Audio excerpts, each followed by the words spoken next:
CPC का order 20 का rule 2 यहाँ पे एक्चुअली में बात करता है कि जो अगर जज कोई है, अगर वो जज कोई जजमेंट को लिख देता है, टाइप कर देता है, जजमेंट तैयार कर देता है, लेकिन वो सुना नहीं पाता, उससे पहले उसका ट्रांसफर हो जाता है, रिटायरमेंट हो जाता है या फिर वो मर जाता है, किसी भी कारणवश से वो उस जजमेंट को जो उसने लिखा था वो कोर्ट में, ओपन कोर्ट में नहीं सुना पाता है, उससे पहले वो किसी कारणवश से ट्रांसफर, रिटायरमेंट या फिर मौत के कारण वो ऐसा नहीं कर पाता है, तो उस केसेस में उस जजमेंट का क्या होगा? तो उसका जो नया जज आएगा, सक्सेसर आएगा, जो नया जज है वो उस जजमेंट को जो वो लिख के छोड़ गया था उस जजमेंट को सुना सकता है। वो रूल 2 यहाँ पर उस व्यक्ति को पावर देता है जो नया जज आएगा, यानी कि जो अगर कोई पिछला जज है जो सिर्फ लिखकर छोड़ गया है तब के लिए, अगर उसने कोई जजमेंट नहीं लिखा है तो उसमें केसेस में फिर से सुनवाई करनी पड़ेगी। तो यहाँ पर सिर्फ इतना याद रखना है कि अगर जजमेंट लिख चुका है तो आप उसका नया जज है वो उसको सुना सकता है। और इसका रूल 3 भी है। रूल 3 में आप जब पढ़ोगे तो क्लियरली ये कहता है कि जजमेंट पे जब साइन फाइनल हो जाएंगे, तो जब फाइनल डेट और साइन होगा उसके बाद उस जजमेंट में कोई भी परिवर्तन नहीं किया जा सकता है। क्लियरली ये रूल 3 मना करता है कि आप उसमें कोई भी परिवर्तन या फिर कोई नया एडिशन करना चाहते हो, जोड़ना चाहते हो, तो वो किसी प्रकार से नहीं जोड़ सकते हो। लेकिन एक एक्सेप्शन भी है, एक अपवाद भी है जो आपको अलाउ करता है कि कब आप उसमें बदलाव कर सकते हो। तो सेक्शन 152 सीपीसी का वो आपको अलाउ करता है कि कोई क्लरिकल मिस्टेक हो, अर्थमेटिकल मिस्टेक हो या फिर एक्सीडेंटल स्लिप फॉर ओमिशन हो, तो उस केसेस में कोर्ट उसमें सुधार कर सकता है। वो दूसरा एक ये है कि रिव्यू के केसेस में, इसको कंप्लीट समझ ली, कंप्लीट वीडियो देखी तो आपके सारे डाउट क्लियर हो जाएंगे कि कब किसी जजमेंट में बदलाव किया जा सकता है जजमेंट लिखने के बाद। ठीक है, तो कंप्लीट वीडियो देखिए, आपके सारे डाउट क्लियर हो जाएंगे।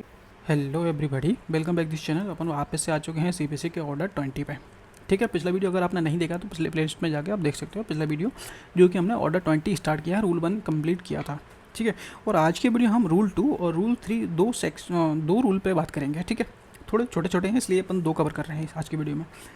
तो अगर आप लोगों को वीडियो पसंद आती है तो वीडियो को लाइक और चैनल को सब्सक्राइब जरूर करना। अगर कोई चीज़ और पढ़ना चाहते हो, कोई स्पेसिफिक चीज़ जो आपको कठिन लग रही है या फिर नहीं समझ में आ रही है, तो वो आप मेरे को कमेंट करके बोल सकते हो, अपन वो भी पढ़ लेंगे। ठीक है, तो चलिए शुरू करते हैं रूल 2। ठीक है, रूल 1 में हमने देखा था कि जजमेंट प्रोनाउंस के बारे में बात कर रहा था कि कब कैसे क्या होगा।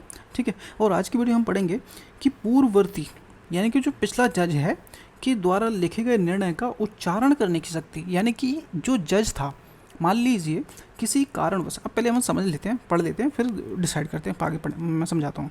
यदि किसी न्यायाधीश ने निर्णय लिख दिया है, सिर्फ लिखा है, ठीक है, लेकिन उसे सुनाने से पहले उसका स्थानांतरण यानी कि ट्रांसफ़र हो गया है, ये रिटायर हो गया है, या किसी कारणवश उसने अपना पोस्ट छोड़ दिया है यानी कि पद से हट गया है, न्यायाधीश नहीं रहा है, तो उसका जो उत्तराधिकारी आएगा, सक्सेसर आएगा, उस लिखे हुए निर्णय को सुना सकता है। सिंपल सा आपको याद रखना है कि अगर कोई जज है वो अपने पद पर रहते हुए अपना जजमेंट टाइप करके लिख के छोड़ देता है, लेकिन वो सुना नहीं पाता है कोर्ट में, उससे पहले या तो वो मर जाता है या ट्रांसफ़र हो जाता है, रिटायर हो जाता है किसी कारणवश, तो उस जजमेंट को जो नया वाला जज आएगा वो जज उस जजमेंट पे उस निर्णय को सुना सकता है। बस सिंपल सा इतना ही रूल 2 यहाँ पे कहता है, बहुत सिंपल सा है। ठीक है, इस स्थिति में नए जज को पुनः जजमेंट लिखने या सामान्यतः पुनः सुनवाई करने की आवश्यकता नहीं होती है। सिंपल सा एक एग्जांपल भी है ताकि आपको और समझ में आ जाएगा कि जज ए ने पूरा जजमेंट लिख दिया और प्रोनाउंस से पहले उसका ट्रांसफ़र हो गया।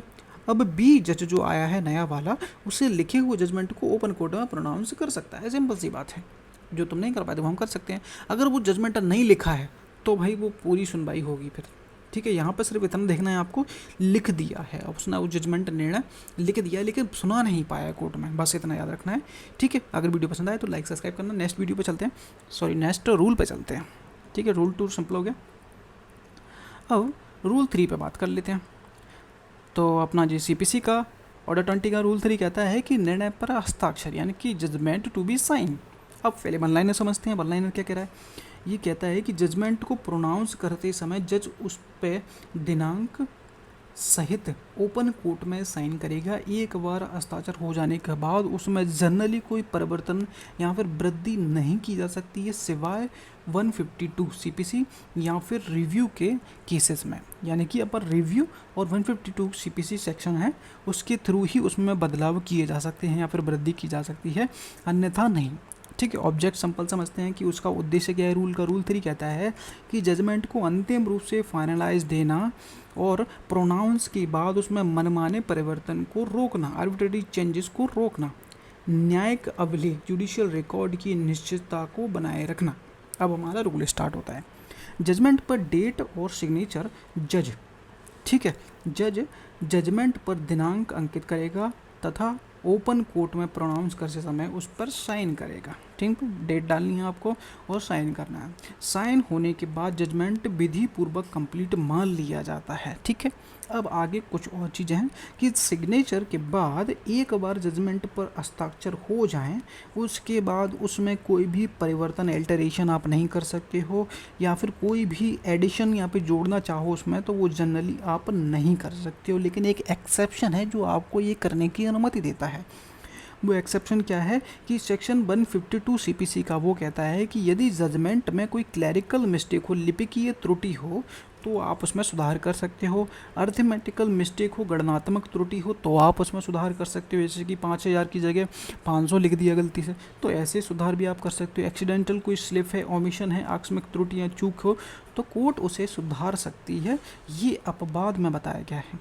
ठीक है, और सेकंड क्या है, वो है रिव्यू। अगर पार्टी रिव्यू करती है उसी अपने जजमेंट को, रिव्यू पिटीशन लगाती है, तब उसमें चेंजेस किए जा सकते हैं। यदि रिव्यू के लिए विधि द्वारा निर्धारित कोई ग्राउंड अवेलेबल है, उपलब्ध है, तो उस रिव्यू की कार्रवाई में जजमेंट में परिवर्तन किया जा सकता है। वो सिंपल से इतना ही था। एक एग्जांपल है, वो भी देख लो ताकि और क्लियर हो जाएगा कि जज ने जजमेंट प्रोनाउंस करने पर उस पर साइन कर दिया।